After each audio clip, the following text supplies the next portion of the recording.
Albuquerque, New Mexico, and look who I ran into. Phil Schreier, Senior Curator of the National Firearms Museum. Phil, I promise you, I'm not following you around.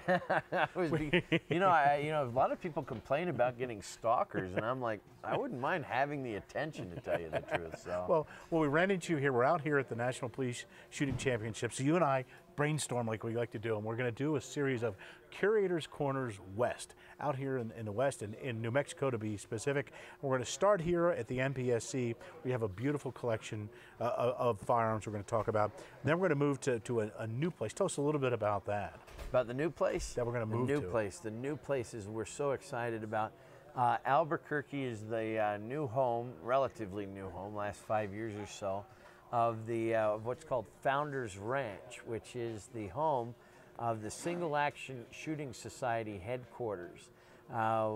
End of Trail was their world championship of cowboy action shooting, and that used to be held out in California. Well, now SAS owns their own property here 20 miles east of Albuquerque. They've set up an Old West style village which could be used on any cowboy movie set, you know, and a number of great buildings out there, and we're very excited about some news we're going to show you firsthand in a couple of weeks. I can't wait.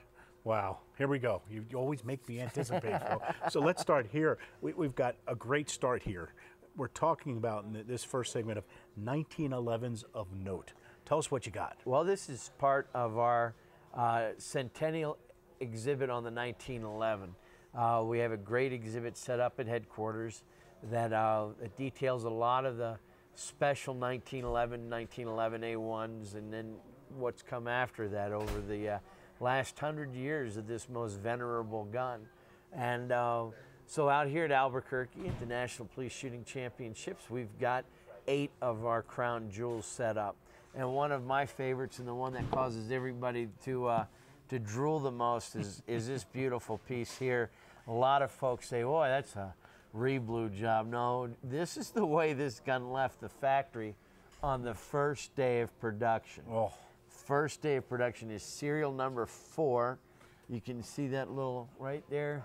And this is mint unfired. Notice the barrel was blued. It's not in the white as most barrels, and there's no scratches on that. This slide hasn't been worked back.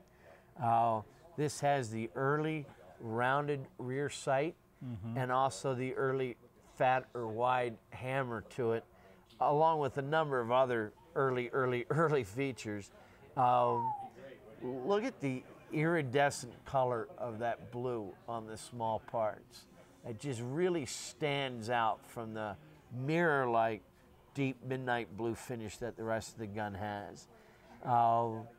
This is, as it left the factory, first day of production of what would become this country's most renowned service sidearm of the 20th century. Wow, serial number 4. Yeah.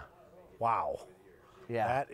That's pretty impressive, Phil. It is. It's amazing. Wow. You see the early type U.S. property stamp on the slide, on the frame here.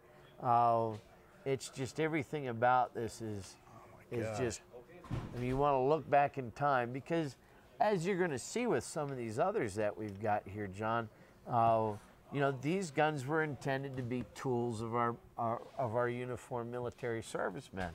And the 1911 served great during World War I, but then these changes that brought about the A1 came along in the post-World War I era. So by the time World War II came around, you know, we produced another couple million, you know, for World War II service. But as you're going to see on this gun, and this gun, they all served in World War II, but none of them are A1s. They're all original 1911s. Wow. Let's see, one more 1911 note for this segment, and we'll continue. What else? All right. Now, this one compared to the number 4 here. All right, let's go to the other end of the spectrum. Been around the block a little bit. This one's got some rust on it. A lot of folks have said, how come you haven't cleaned? We've arrested the rust. We've stopped it, but we haven't cleaned it off. That's good, because there's a lot of police around here. We arrested the rust. We need to arrest the rust. I'm sorry, Phil. I apologize. This does have a great deal of rust. It is a 1911. It's a Colt made 1911. You can tell the A1s have a dish cut out here in the slide humpback main trigger housing. But this has got World War II plastic grips on it. The reason why this is looking the way it is because when the United States Army was attacked in the Philippines immediately following Pearl Harbor, we suffered a number of military reversals on the Philippine Islands. A number of guys literally jumped into a raft off of Curator, which was the last bastion of resistance, and started paddling to Australia. They had got this gun off of a dead U.S. serviceman on Curator as they were retreating, jumped in the life raft. It took 29 days for them to go 2,000 miles and end up in Australia. Wow. So this is what they call the lifeboat gun. This was at sea. So 29 days at sea, 2,000 miles of open salt air.